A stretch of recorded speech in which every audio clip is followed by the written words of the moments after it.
Hare Krishna, Namaste. Chapter 11, entitled as Vishwarupa Dharshana Yoga, Sloka 24 and 25, Part 2. nabhaḥ-spṛśaṁ dīptam aneka-varṇaṁ vyāttānanaṁ dīpta-viśāla-netram dṛṣṭvā hi tvāṁ pravyathitāntar-ātmā dhṛtiṁ na vindāmi śamaṁ na viṣṇo daṁṣṭrā-karālāni chate mukhāni dṛṣṭvaiva kālānala-sannibhāni diśo na jāne na labhe śarma prasīda deveśa jagan-nivāsa. We are in these two slokas where Arjuna is expressing his fearful situation.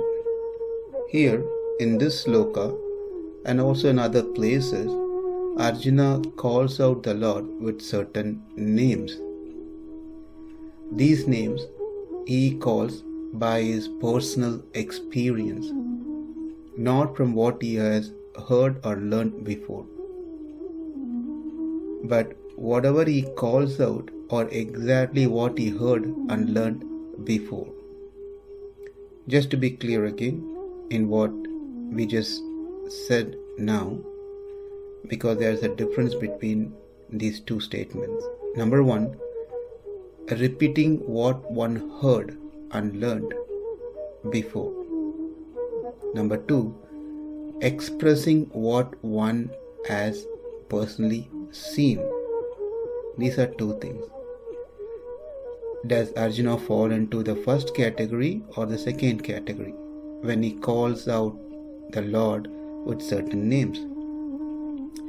The answer is second one. In this case, it is his experience what speaks. Arjuna calling out Krishna with certain names which he feels appropriate with his personal experience. But when he mentions those names, it exactly matches with what has been told before, what is there in the scriptures.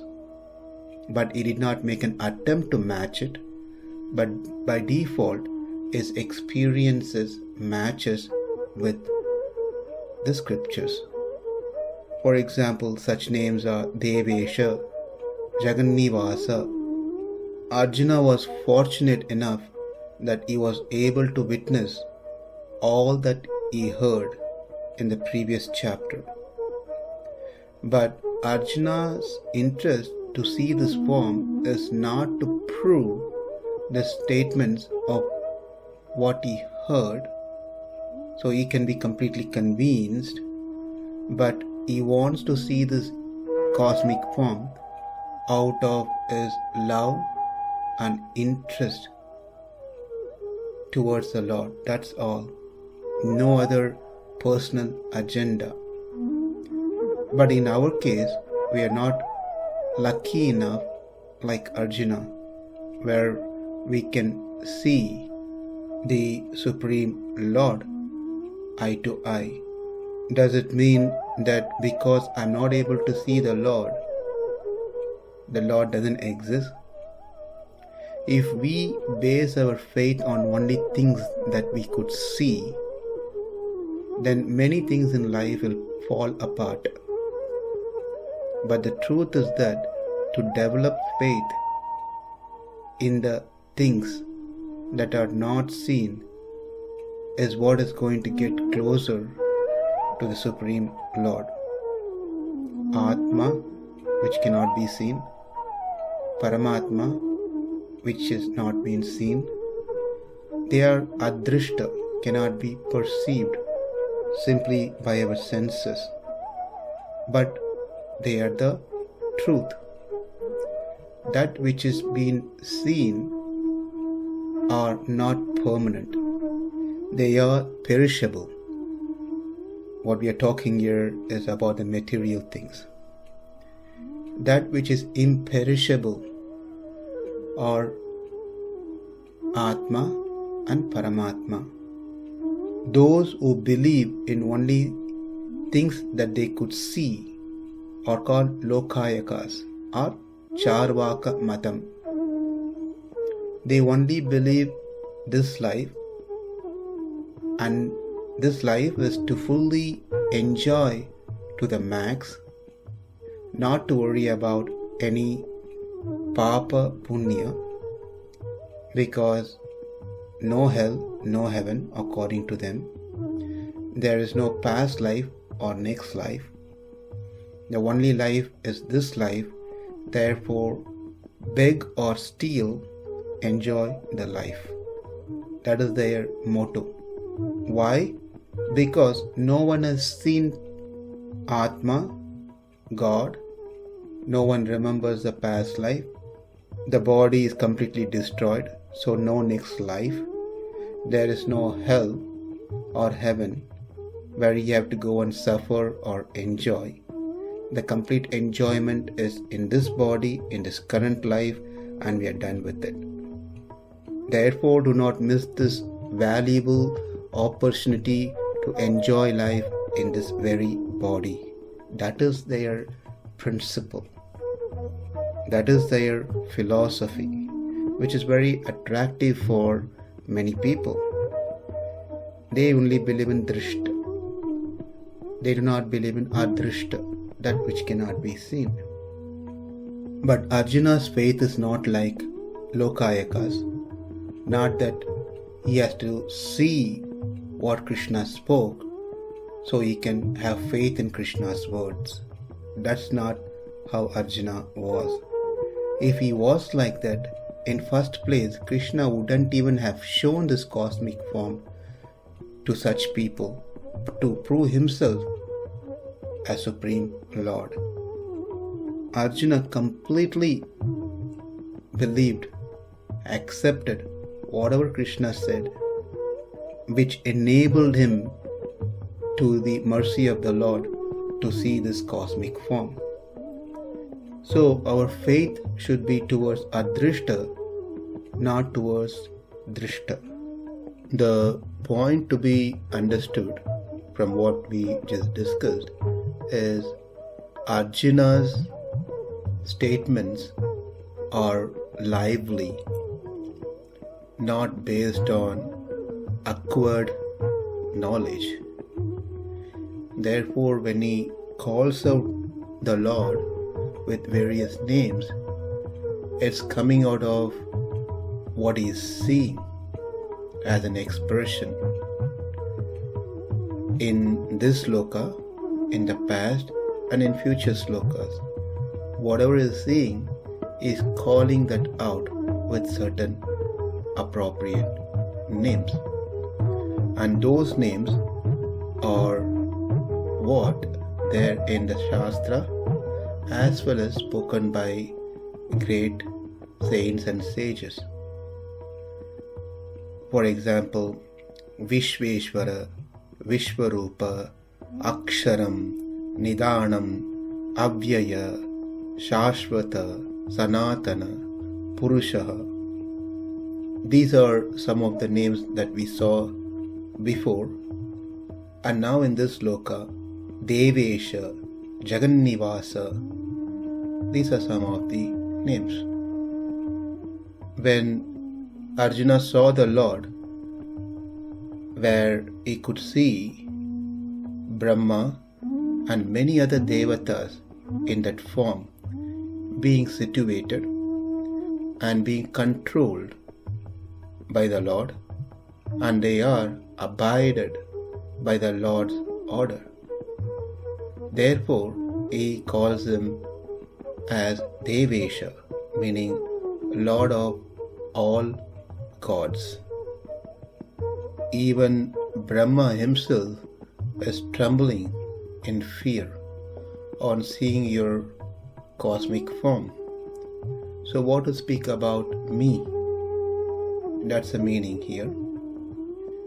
It appears that you have taken this form to destroy the people in this battlefield. Everyone is controlled, completely controlled by you. Tam īśāṇaṁ paramam maheshwaram You are the Lord of all lords. You are Lord of Ishvara. You are Lord of Maheshwara. Therefore, you are Parameshwara, Param Ishvara, deveśa.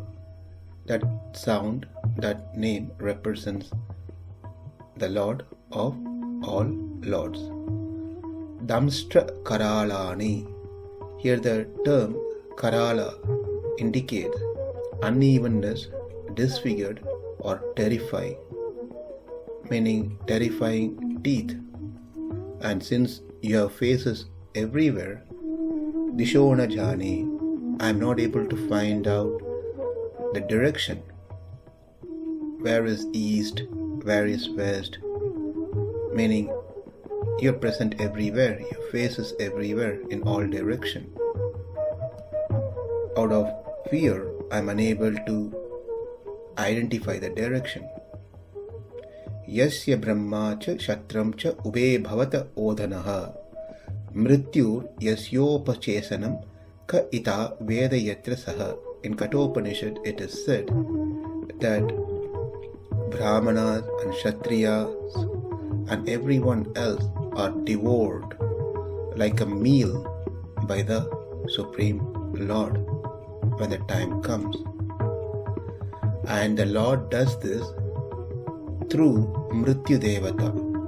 Mrityu Devata as an instrument of the Lord whose delegated responsibility to take the life of the living entity.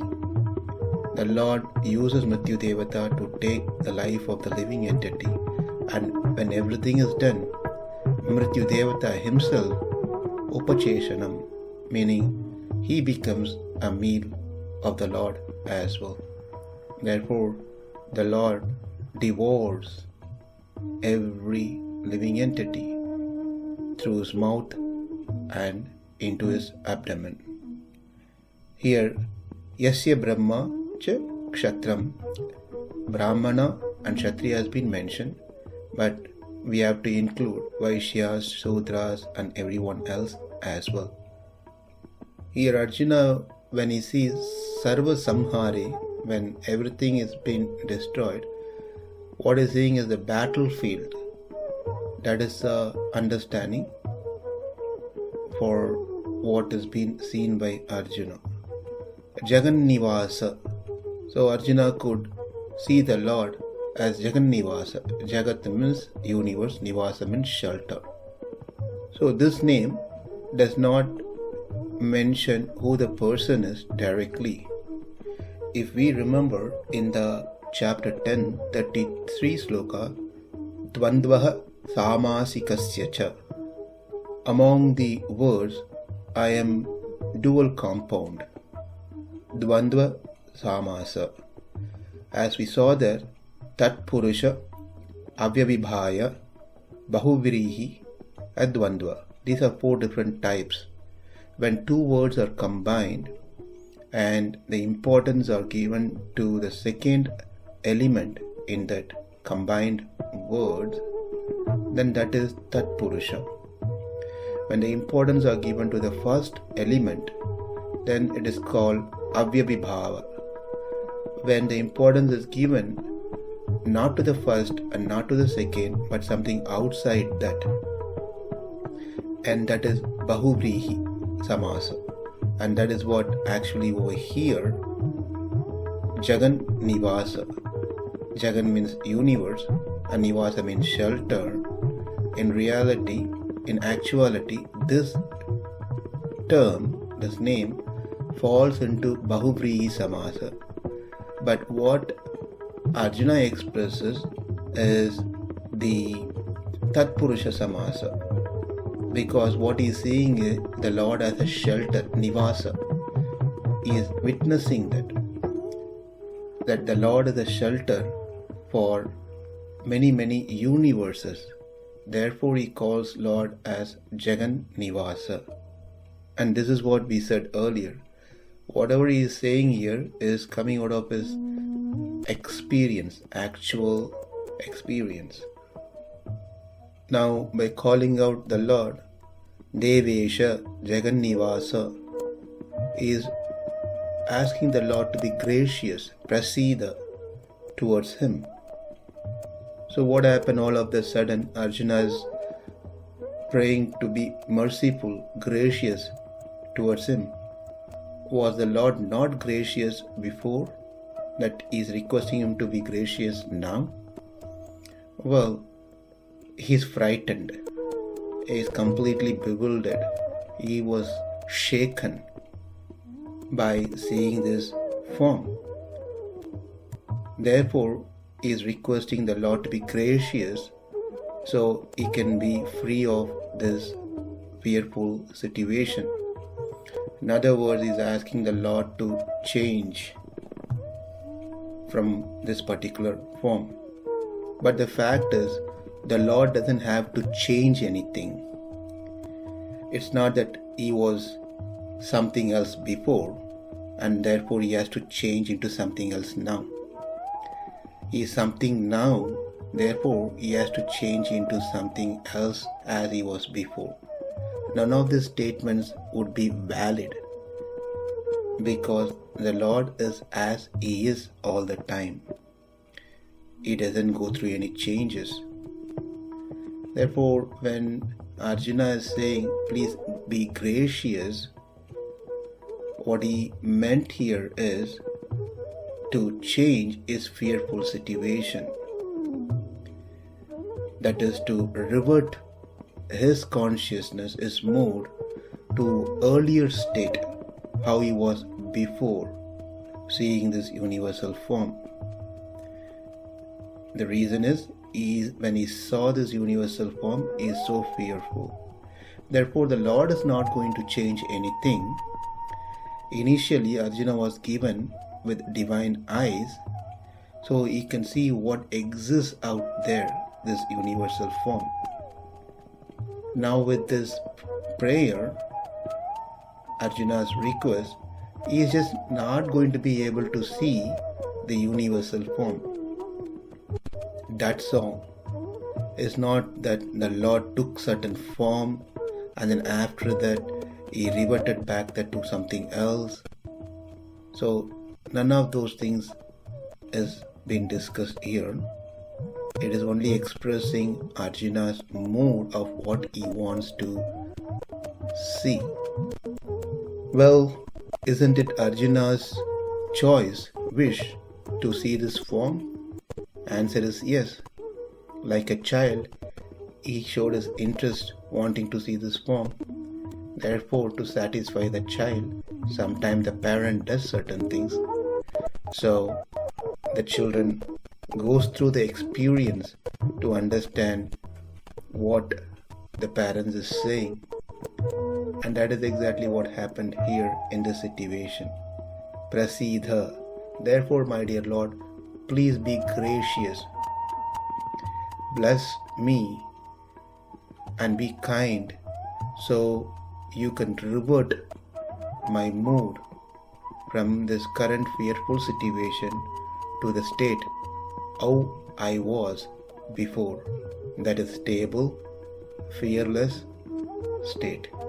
Until this point, Arjuna has not directly requested the Lord for this one to change, but that is where he is heading to from what we can see here from his prayers.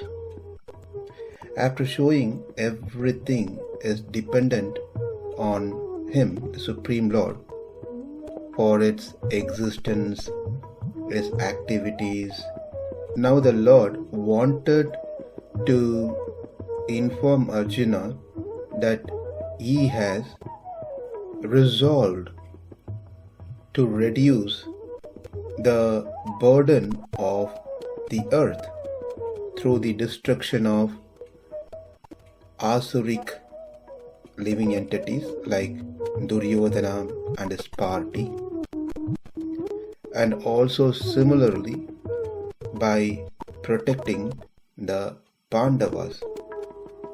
For this purpose, through his glory, he showed some of the events that were going to take place and graced Arjuna to witness them directly. So the next 5 slokas, Arjuna describes to the Lord what he saw, how the Lord is reducing the burden of the earth through the destruction of the asuras, asuric beings who are presented in the battlefield. That will be the next 5 upcoming slokas. nabhaḥ-spṛśaṁ dīptam aneka-varṇaṁ vyāttānanaṁ dīpta-viśāla-netram dṛṣṭvā hi tvāṁ pravyathitāntar-ātmā dhṛtiṁ vindāmi śamaṁ ca viṣṇo daṁṣṭrā-karālāni ca te mukhāni dṛṣṭvaiva kālānala-sannibhāni diśo na jāne na labhe ca śarma prasīda deveśa jagan-nivāsa. Namaste. Hare Krishna.